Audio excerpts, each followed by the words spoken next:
Nous vous saluons encore ce soir au nom de Jésus et nous sommes ravis de pouvoir partager la parole. L'objectif, c'est vraiment de ramener nos cœurs à cette simplicité de la parole, de l'évangile tel que Jésus l'a présenté. L'objectif, c'est d'essayer de méditer ensemble pour voir qu'est-ce qu'il attend de nous, qu'est-ce qu'il voudrait voir dans notre vie. Et ce soir, nous voulons nous appuyer sur le livre de Luc, au chapitre 12, Luc 12, et je vais lire à partir du verset 13. Quelqu'un dit à Jésus du milieu de la foule, « Maître, dis à mon frère de partager avec moi notre héritage. » Jésus lui répondit, « Ô homme, qui m'a établi pour être votre juge ou pour faire vos partages ?» Puis il leur dit, « Gardez-vous avec soin de toute avarice, car la vie d'un homme ne dépend pas de ses biens, fût-il dans l'abondance. » Il leur dit cette parabole, Les terres d'un homme riche avaient beaucoup rapporté, et il raisonnait en lui-même, disant, « Que ferai-je, car je n'ai pas de place pour serrer ma récolte. Voici, dit-il, ce que je ferai, j'abattrai mes greniers, j'en bâtirai de plus grandes, j'y amasserai toute ma récolte et tous mes biens. Et je dirai à mon âme, tu as beaucoup de biens en réserve pour plusieurs années. Repose-toi, mange, bois et réjouis-toi. » Mais Dieu lui dit, insensé, cette nuit même, ton âme te sera redemandée. Et ce que tu as préparé, pour qui cela sera-t-il? Il en est ainsi de celui qui amasse des trésors pour lui-même et qui n'est pas riche pour Dieu. Verset 22, Jésus dit ensuite à ses disciples, « C'est pourquoi je vous dis, ne vous inquiétez pas pour votre vie de ce que vous mangerez, ni pour votre corps de quoi vous serez vêtus. La vie est plus que la nourriture, le corps est plus que le vêtement. Considérez les corbeaux, ils ne sèment ni ne moissonnent, ils n'ont ni cellier ni grenier, et Dieu les nourrit. Combien ne valez-vous pas plus que les oiseaux? Qui de vous, par ses inquiétudes, peut ajouter une coudée à la durée de sa vie? Si donc vous ne pouvez pas la moindre chose, pourquoi vous inquiétez du reste? Considérez comment croissent les lys. Ils ne travaillent ni ne filent. Cependant, je vous le dis que Salomon même, dans toute sa gloire, n'a pas été vêtu comme l'un d'eux. Si Dieu revêt ainsi l'herbe qui est aujourd'hui dans les champs et qui demain sera jetée au four, à combien plus forte raison ne vous vêtira-t-il pas, gens de peu de foi? Et vous, ne cherchez pas ce que vous mangerez et ce que vous boirez, ne soyez pas inquiets. Car toutes ces choses, ce sont les païens du monde qui les recherchent. Votre Père sait sait que vous en avez besoin. Cherchez plutôt le royaume de Dieu et toutes ces choses vous seront données par-dessus tout. Par-dessus. Combien ta parole est précieuse, combien ta parole est merveilleuse, combien ta parole est excellente, extraordinaire. Béni soit ton nom. Merci de ce que cette parole, qui est une semence incorruptible, nous transforme, nous ouvre les yeux, nous change au nom de Jésus. Amen. Voici tout ce que Jésus a dit ici, a commencé par une remarque, a commencé par une interpellation. Quelqu'un dit à Jésus, du milieu de la foule, « Maître, dis à mon frère de partager avec moi notre héritage. » Jésus lui répondit, « Ô homme, qui m'a établi pour être juge ou pour faire vos partages? » Il leur dit, « Gardez-vous avec soin de toute avarice. » Ça, c'est dans la version Louis II et notre version qui nous accompagne ces derniers temps, la version Parole vivante, Je veux nous lire cette version pour essayer de comprendre, peut-être pour avoir un peu plus d'éclaircie. Donc, nous sommes au verset 13 de Luc 12. Il dit,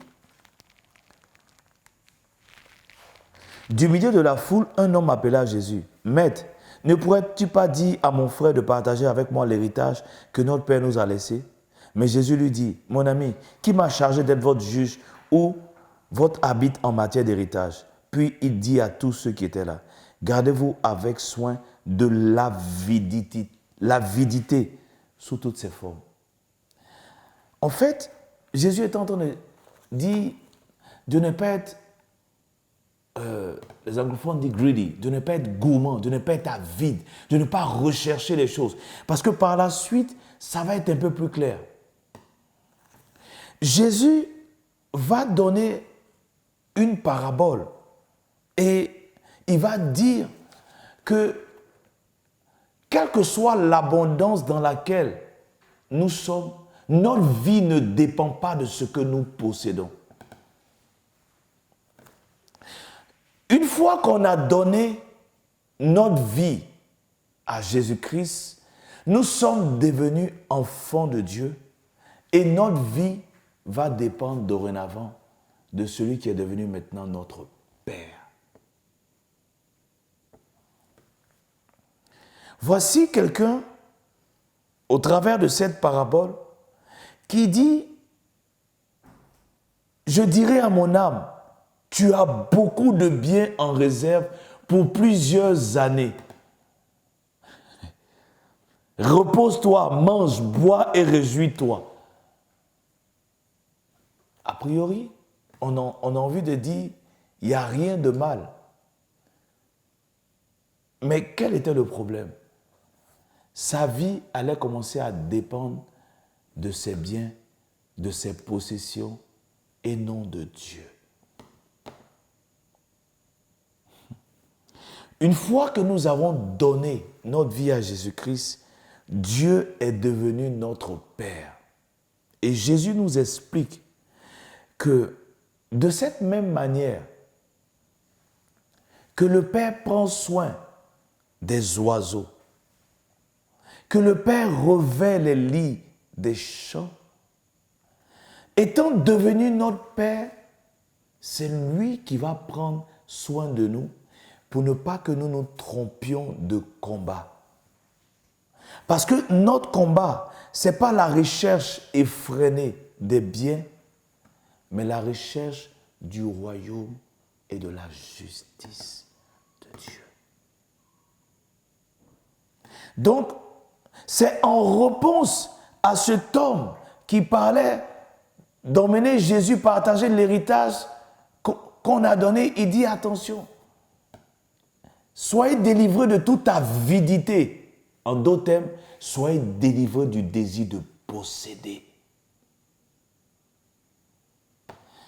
Mais, désolé de le dire ainsi, mais combien de fois on ne nous a pas dit de posséder notre héritage?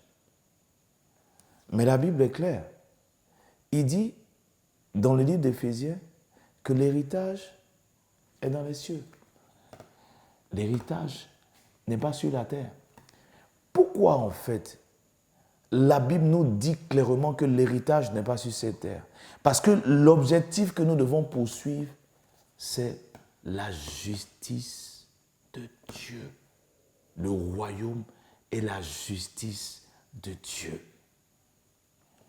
Si, une fois délivrés du péché, ou délivrés, ou lavés de nos péchés, nous nous empressons à poursuivre des richesses, lorsque Jésus reviendra pour chercher ceux qui lui appartiennent, malheureusement, on n'en fera pas partie. Parce que, une fois que nous avons été pardonnés de nos péchés, il y a une vie que Jésus-Christ va vouloir nous regarder vivre. Une vie qui honore Dieu, une vie qui honore sa parole. Et c'est le véritable combat. Le combat n'est pas la recherche de bien, de gain. Parce que bien souvent, une fois qu'on a donné notre vie à Jésus-Christ, on se dit, on va faire l'œuvre de Dieu. Ah, mais pour pouvoir faire l'œuvre de Dieu, il faut qu'on ait beaucoup d'argent. Et on commence à poursuivre l'argent. Une fois qu'on a donné notre vie à Jésus, la recherche, c'est la recherche de la justice. Il dit chercher premièrement le royaume et la justice. La priorité, c'est la justice. Et c'est ce qui est repris dans le livre de Tite 2, où Paul nous dit que la grâce va nous enseigner non seulement à renoncer à l'impiété et au convoitisme mondain, mais à vivre dans le siècle présent selon la sagesse, la justice et la piété. Donc 3 choses. La sagesse, la justice, la piété. Lorsque vient en ligne de mire les biens, les richesses, la possession, de facto, nous allons nous détourner de ce que Dieu attend de nous. Ce que Dieu attend de nous, dans d'autres versions, c'est que nous puissions mener une vie juste, une vie conforme à sa parole.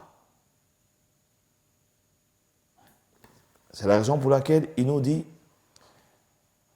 la séduction des richesses peut étouffer la parole. Bien-aimés, en Jésus-Christ, Dieu est devenu notre Père. Et c'est lui qui dit qu'il pourvoira à tous nos besoins. Dieu s'est engagé à pourvoir à nos besoins pour que dans notre cœur, nous puissions avoir une aspiration. La justice, la piété, sans nous tromper de combat. Sans nous tromper de combat. Cette parabole a permis à Jésus de ramener ces personnes qui l'écoutaient à l'essentiel. Verset 31, commençons au verset 30. Car toutes ces choses, ce sont les païens du monde qui les recherchent. Votre Père sait que vous en avez besoin. Cherchez plutôt le royaume de Dieu et toutes ces choses vous seront données par-dessus. Dieu a promis qu'il ne nous délaisserait pas. Dieu a promis qu'il ne nous abandonnera pas. Mais il y a une priorité. C'est vrai, j'ai donné ma vie à Jésus-Christ. Quand j'ai donné ma vie à Jésus-Christ, j'ai reçu l'Esprit de la grâce, le Saint-Esprit. Et l'Esprit que j'ai reçu va me conduire dans une vie qui doit honorer Dieu. C'est ça la priorité. Dans une vie de sainteté, dans une vie de pureté, dans une vie totalement dédiée à Christ Jésus. Si nous faisons de ça notre priorité, la Bible nous assure que toutes les choses nous seront données. Toutes ces choses nous seront données. Toutes ces choses nous seront données. Voici le message de l'Évangile. Voici le message de Jésus-Christ. Purifié, lavé par lui, il nous attend dans une vie de piété, dans une vie de sainteté, dans une vie qui honore Dieu.